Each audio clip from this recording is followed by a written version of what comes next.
জীবনেই প্রথমবার বরযাত্রী হিসাবে 6 ঘন্টা রাস্তা ট্রাভেল করে তারপরে পৌঁছালাম বিয়ে বাড়ি। তাও আবার রাস্তার মধ্যে আমাদের সাথে একটা বড় দুর্ঘটনা ঘটলো, সবই তোমাদের সাথে আজকে শেয়ার করব, শুধু ভিডিও শেষ পর্যন্ত দেখতে হবে।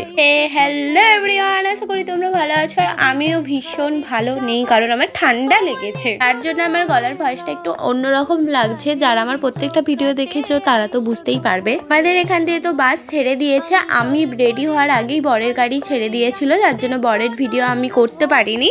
কিন্তু বরের গাড়ি কিছু রাস্তা এগিয়ে গিয়ে বাসের জন্য দাঁড়িয়েছিল, যাতে দুটো গাড়ি একসাথে ওখানে পৌঁছাতে পারে। কিছু রাস্তা যাওয়ার পর হঠাৎ বরের গাড়ি থেকে কল আসে আর বাসটা থামানোর জন্য বলে। কারণ ছিল এই এত বড় টেডিটা, এটা ওদের গাড়িতে নিয়ে যেতে খুব অসুবিধা হচ্ছিল, তাই বাসে তুলে দেয়। এটা আসলে বিশুদার বন্ধুরা মিলে বৌদিকে গিফট করবে, তার জন্য ওরা নিয়েছিল। আর কতটা কিউট লাগছে দেখো টেডিটাকে। এর পরেই ঘটে যায় সেই বড় দুর্ঘটনাটা। আবার বরের গাড়ি থেকে কল আসে আর বাসটা থামানোর জন্য বলে। কারণ ছিল এটা, দেখো পেছন দিক দিয়ে বরের গাড়িতে একটা লরি এসে ধাক্কা মেরেছে। ভগবানের কৃপায় তেমন কিছু কারো ক্ষতি হয়নি, একটু গাড়ির খালি ক্ষতি হয়েছিল, এটাই অনেক। যাই হোক, তারপর অনেকক্ষণ বাসে যেতে যেতে একটু বোরিং লাগছিল, তাই বাস কাকুকে বলি বাসের মধ্যে একটু গান চালিয়ে দিতে। আর উনি গান চালিয়ে দিতে আমরা সবাই নাচতে আরম্ভ করে দিই।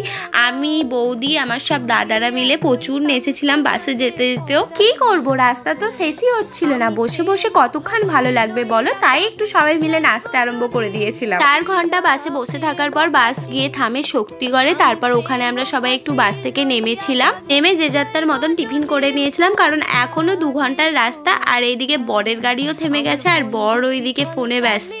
আর আমি এইদিকে দেখছিলাম আমার মেকআপ ঠিক আছে নাকি, বিয়ে বাড়ি বলে কথা, মেকআপটা যদি নষ্ট হয়ে যায় তাহলে কি ভালো লাগে বলো। এবার ওখানে তো 8 ঘন্টা ব্রেক নিয়ে তারপরে যা বাসে উঠেছিলাম একবারে গিয়ে নেমেছিলাম বৌদিদের বাড়ির সামনে। মানে কিছু রাস্তা আগেই নামিয়ে দিয়েছিল, কারণ ছিল ওরা ব্যান্ড পার্টি করেছিল যাতে বর নাচতে নাচতে এন্ট্রি নিতে পারে। কিন্তু আমাদের নিয়মে বর আগে নামে না, আগে বৌদির মা এসে বরকে বরণ করবে, তারপর ওদের বাড়ির লোকই বরকে গাড়ি থেকে নামাবে, তারপরেই বর নামবে। তার জন্য বর তো নামেনি, কিন্তু আমরা নেমে চলে গিয়েছিলাম আর ফাটিয়ে মজা করেছি।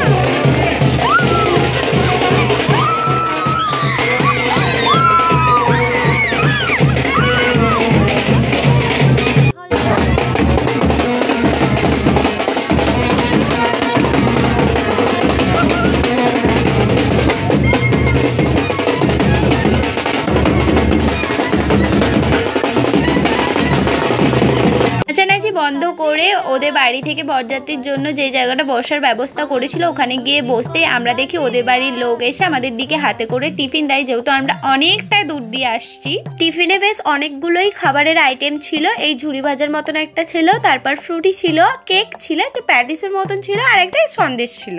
এত দূর জার্নি করার পর আর ওই সব কিছু খেতে ইচ্ছা করছিল না, ফ্রুটিটা একটু ভালো লাগছিল তাই ওটাই খেয়েছিলাম।